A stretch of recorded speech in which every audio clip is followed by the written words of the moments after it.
Cordial saludo, estudiantes de grado octavo, bienvenidos al video número 2 del tema de la leyenda. Vamos a empezar resolviendo la pregunta: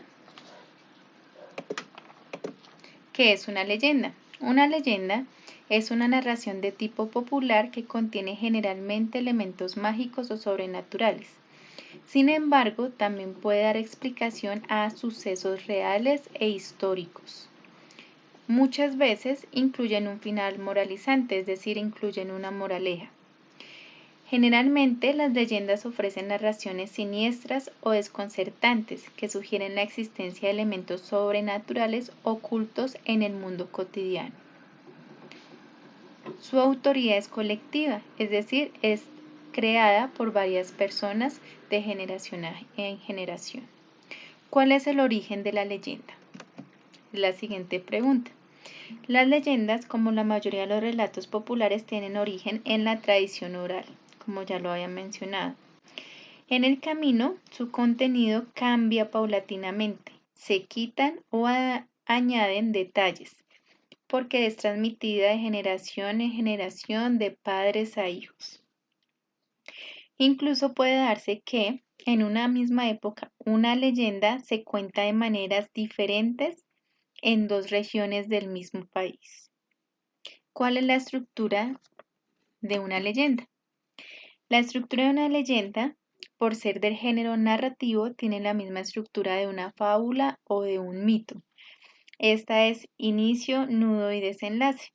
¿Qué tenemos en el inicio?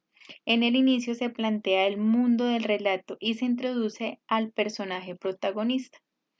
En el nudo surgen las dificultades, generalmente a consecuencia de haber traspasado una norma o no haber oído un consejo o por motivos semejantes. El desenlace. Aquí se manifiesta el cambio. Siempre hay un cambio. Y rara vez en el desenlace se vuelve a como estaba en el inicio. Siempre hay una modificación, siempre hay un cambio. Siguiente pregunta. ¿Cómo escribir una leyenda? Entonces hay ciertos pasos para escribir una leyenda. El primer paso es situar el tiempo y el lugar. Lo primero que se debe realizar es ubicar la zona y el momento en el que se va a desarrollar la historia. Entonces debemos saber si es en un país, en una ciudad, en un pueblo y decir también el tiempo. El segundo paso es la construcción de personajes.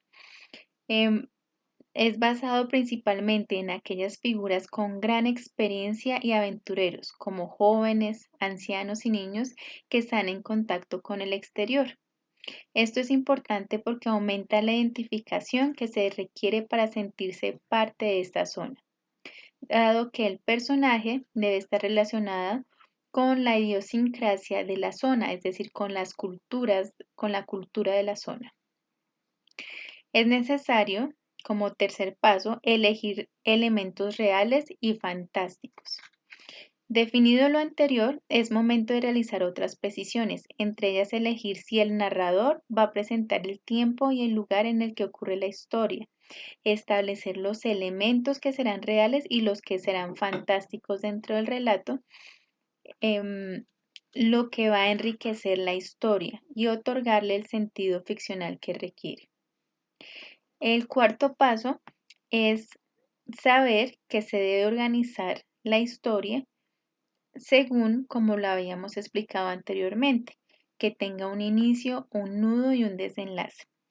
Y finalmente en el punto o en el paso número 5 tenemos la revisión final.